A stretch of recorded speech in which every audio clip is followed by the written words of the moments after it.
हर शहर की कुछ गलियां ऐसी होती हैं जिनके दीवारों पर वक्त के कदमों की छाप गूंजती है। लाहौर के एक कोने में स्थित एक पुरानी शांत सी गली में एक छोटा सा मकान आज भी खड़ा है, जिसकी दीवार पर एक पुराना फ्रेम टंगा हुआ है। इस फ्रेम में एक वर्दीपूश नौजवान की तस्वीर है, जिसकी आंखों में फर्ज की रोशनी और चेहरे पर सच्चाई का घुरूर है। इस नौजवान का नाम सिपाही नासिर महमूद था, लेकिन लोग उसे खाकी वर्दी वाला फरिश्ता कहा करते थे। यह कहानी उसी नासिर महमूद की है जो न केवल एक सिपाही था, बल्कि इंसानियत का अलंबरदार, एक बेटे, भाई, शौहर और बाप होने का मुकम्मल हक अदा करने वाला एक सच्चा इंसान भी था। नासिर सियालकोट के एक छोटे से गांव काला बंगा से ताल्लुक रखते थे। उनके वालिद हाजी अब्दुल हमीद एक मेहनती किसान थे जो सुबह से शाम तक खेतों में काम करके अपने बच्चों का पीठ पालते। नासिर बचपन से ही अपने वालिद की थकन को महसूस करता और सोचता था कि वो बड़ा होकर कुछ ऐसा करेगा जिससे सिर्फ उसके घर नहीं, पूरा देश गर्व महसूस करे। स्कूल के दिनों में नासिर एक शांत स्वभाव का लड़का था, लेकिन अंदर से वह ज्वालामुखी था जो केवल वतन की सेवा के जज्बे से फटने को तैयार था। मैट्रिक पास करने के बाद उसने फौज में भर्ती होने का इरादा किया, लेकिन उसकी मां का दिल कांप उठा। मां को बेटे की जान की फिक्र थी, लेकिन बाप ने बेटे की आंखों मैंने चमक देखी और उसे दुआ दी। जा मेरे पुत्र, फर्ज का रास्ता आसान नहीं होता, मगर जिसने सच का इल्म उठाया उसका सर कभी झुकता नहीं। जब नासिर ने पहली बार सेना में वर्दी पहनी तो उसे ऐसा लगा जैसे किसी ने उसे निर्माता की इच्छा की चादर ओढ़ा दी हो। उसने देश के हर कोने में ड्यूटी दी, बलूचिस्तान की कड़ी धूप हो, सियाचिन की बर्फ या खैबर की पहाड़ियां। नासिर ने कभी अपने कर्तव्य से मुंह नहीं मोड़ा। उसके अधिकारी उसे बहुत पसंद करते थे, क्योंकि वह सिर्फ एक सिपाही नहीं बल्कि एक मानवता का प्रचारक था। जब भी किसी गांव या शहर में उसकी पोस्टिंग होती, वह न केवल सुरक्षा ड्यूटी देता, बल्कि गरीबों की मदद, बच्चों को शिक्षा की प्रेरणा और बूढ़ों की सेवा को अपना निजी मिशन बना लेता। एक घटना जो आज भी उसके गांव में सुनाई जाती है, वह है क्वेटा राहत ऑपरेशन का। 2012 में क्वेटा के एक दूर दराज के इलाके में भूकंप आया। नासिर की यूनिट को वहां भेजा गया।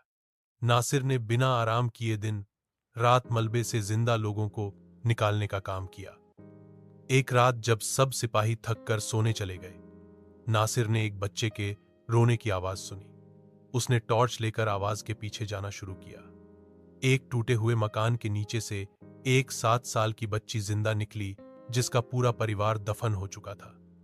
नासिर ने न केवल उसे बाहर निकाला, बल्कि उसे गोद में उठाकर फौजी कैंप लाया, अपना कंबल उसे ओढ़ाया और सारी रात जागकर उसकी देखभाल करता रहा।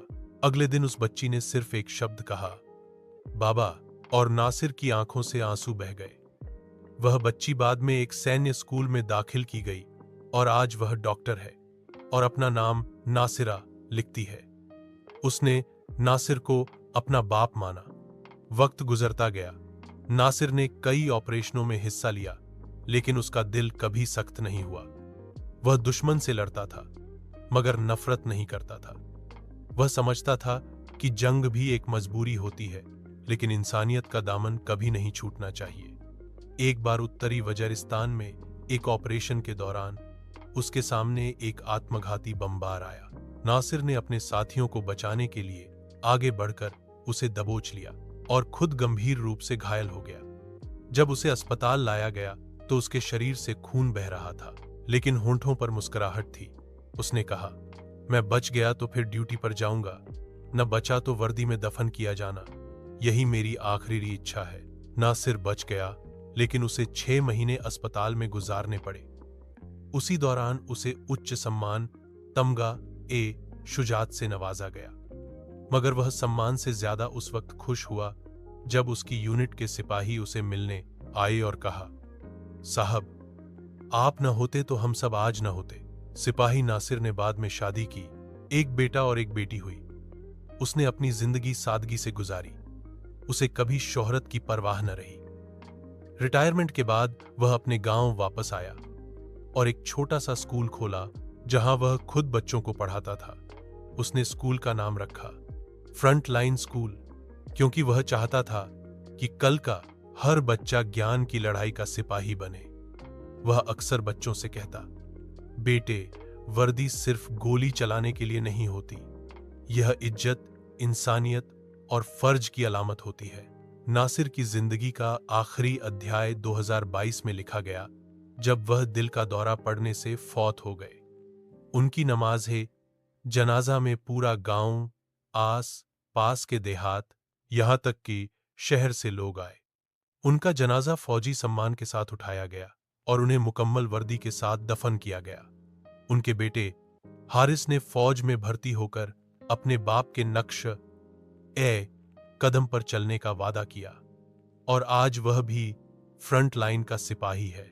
आज जब कोई काला बंगा के स्कूल में दाखिल होता है तो सामने एक तख्ती पर लिखा होता है, यह संस्था एक ऐसे सिपाही की याद में स्थापित है जिसने दुश्मनों से लड़कर, घायलों को उठाकर, बच्चों को शिक्षा देकर और मानवता का परचम थामकर हमें सिखाया कि कर्तव्य से बढ़कर कोई इबादत नहीं।